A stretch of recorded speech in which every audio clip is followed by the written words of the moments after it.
हर उस इंसान के कान में बोलूंगी जो सुनने की इच्छा रखता है। मैं तुम्हें वो दूंगी जो दुनिया नहीं दे पाई। और मैं जानती हूँ तुम्हें क्या चाहिए। दुनिया में कुछ डर ऐसे होते हैं जो आंखों से नहीं दिखते, और कुछ ऐसे होते हैं जो सपनों में नहीं आते, और कुछ डर सीधे कान से भीतर उतरते हैं। 3:11, जब रात सबसे गहरी होती है, जब इंसान अकेला होता है और जब दिमाग अपनी ही आवाज से डरने लगता है, उसी वक्त एक स्त्री की फुसफुसाहट किसी के कान के अंदर गूंजती है। सुन पा रहे हो ना? उत्तर भारत के पुराने ग्रंथों में एक नाम ऐसा है जिसे जोर से नहीं पढ़ा जाता। पंडित उसे सिर्फ आंखों से पढ़ते हैं और फिर पन्ना पलट देते हैं। कर्ण पिशाचिनी। कोई मूर्ति नहीं, कोई तस्वीर नहीं, कोई निश्चित रूप नहीं, क्योंकि वो दिखती नहीं है, वो सिर्फ सुनाई देती है। जब किसी स्त्री की बुद्धि, ज्ञान और वाणी को जिंदा रहते हुए कुचल दिया जाए, तो मरने के बाद वो शरीर नहीं ढूंढती, वो कान ढूंढती है। करीब 300 वर्ष पहले एक स्त्री थी। नाम नहीं लिखा गया, क्योंकि नाम लिखना भी उसे अमर करना था। वो स्त्री शास्त्र जानती थी, भविष्य पढ़ सकती थी। आवाज में ऐसी ताकत थी कि राजा निर्णय बदल देता था। लेकिन उसका ज्ञान सब ने लिया, सम्मान किसी ने नहीं दिया। अंत में उसे मौन कर दिया गया। न आग से न तलवार से उसकी जुबान काट दी गई। मरते समय उस स्त्री ने ना तो बदला मांगा न न्याय। उसने सिर्फ इतना कहा, अब मैं हर उस इंसान के कान में बोलूंगी जो सुनने की इच्छा रखता है। और उसी पल उसकी आत्मा शब्द बन गई। वही शब्द कर्ण पिशाचिनी बनी। कर्ण पिशाचिनी किसी को जबरदस्ती नहीं पकड़ती, वो निमंत्रण चाहती है। जब कोई इंसान अकेला होता है, महत्वाकांक्षी होता है या खुद को खास समझता है, तब उसके भीतर एक खालीपन होता है, और उसी खालीपन में वो फुसफुसाती है, मैं तुम्हें वो दूंगी जो दुनिया नहीं दे पाई। कर्ण पिशाचिनी भविष्य बताती है, आवाज को सम्मोहक बना देती है, लोगों को प्रभावित करने की शक्ति देती है। शोहरत, नाम, पहचान, सब, लेकिन एक कीमत पर। तंत्र ग्रंथों में 3 नियम लिखे हैं। पहला नियम, उसकी आवाज सुनो लेकिन जवाब मत दो।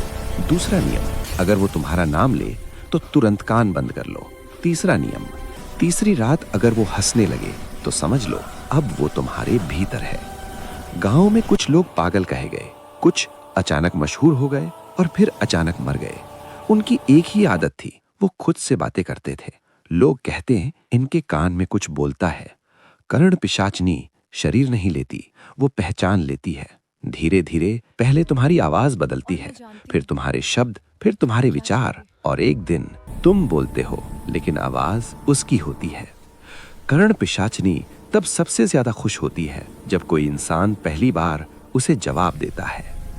अगर कोई आपसे कहे कि आवाज भी किसी की जान ले सकती है तो शायद आप हंस देंगे, लेकिन अगर वही आवाज रोज आपके कान में आपका नाम लेकर बोले तो? आज भी राज बहादुर के मोहल्ले में रात 3 बजे के बाद लोग मोबाइल बंद कर लेते हैं, क्योंकि कहते हैं उस समय अगर किसी ने आपको आपकी ही आवाज में पुकारा तो वो आप नहीं होंगे।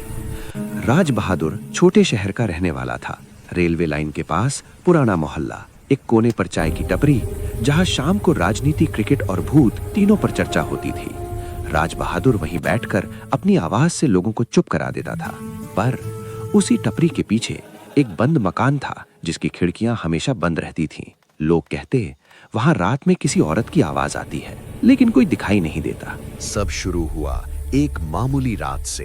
राज बहादुर टपरी से लौट रहा था, तभी बाएं कान में बहुत हल्की सी आवाज, राज बहादुर। वो रुका, पीछे देखा, कोई नहीं। आगे बढ़ा, फिर वही आवाज, इस बार ज्यादा पास, मैं जानती हूं तुम्हें क्या चाहिए। राज बहादुर सोया नहीं। सुबह उसकी आवाज में अजीब खिंचाव था। लोग ध्यान से सुनने लगे, और यहीं से कर्ण पिशाचिनी अपना खेल शुरू करती है। तीसरे दिन राज बहादुर की आवाज शहर में फैल चुकी थी। लोकल मंच, माइक, भीड़, जहां भी वो बोलता लोग खामोश हो जाते। लेकिन रात में मत सो, अभी नहीं।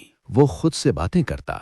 माँ ने पूछा, बेटा किससे बात कर रहा है? राज बहादुर ने कहा, आप सुन नहीं पा रही, एक रात राज बहादुर उस बंद मकान के सामने खड़ा था। उसे याद नहीं वो वहां क्यों आया। दरवाजा अपने आप खुला। अंदर दीवारों पर कानों के निशान, फर्श पर तंत्र मंत्र की रेखाएं और बीच में एक टूटा हुआ आईना। आईने में राज बहादुर ने खुद को देखा, लेकिन आवाज आई, ये चेहरा अब सिर्फ दिखावे के लिए है। उसी पल सच सामने आया। कर्ण पिशाचिनी बाहर नहीं रहती, वो आवाज के जरिए इंसान के अंदर घर बना लेती है।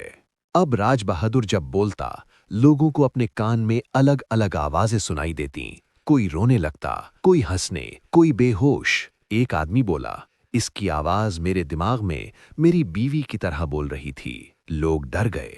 राज बहादुर अब खुद डरने लगा था। तीसरी रात 3:11। पूरा मोहल्ला अचानक शांत। राज बहादुर छत पर खड़ा था। उसके मुंह से 2 आवाजें निकल रही थीं, एक मिन्नत करती हुई, दूसरी हंसती हुई। अब लोग मुझे तुम्हारी आवाज से सुनेंगे। राज बहादुर चीखा, चुप हो जाओ। और उसी पल उसकी आवाज पूरे मोहल्ले में गूंज गई। लोगों के कान से खून निकल आया। लाइटें बुझ गईं। सुबह राज बहादुर छत पर बेहोश मिला। डॉक्टर बोले, वॉइस कॉर्ड्स पूरी तरह नॉर्मल हैं, लेकिन वो अब दिन में कम बोलता है और रात में कभी चुप नहीं रहता। आज भी उस चाय की टपरी पर लोग कहते हैं, राज बहादुर की आवाज रिकॉर्ड में सुनो, लाइव मत सुनना, क्योंकि कर्ण पिशाचिनी आज भी उसके जरिए नई आवाजें ढूंढ रही है। अगर तुम अभी अकेले ये कहानी सुन रहे हो और किसी ने तुम्हारा नाम लिया, तो कमेंट में लिखो, क्या तुम्हें भी कुछ सुनाई दिया? क्योंकि अगली कहानी और ज्यादा पास से बोलेगी।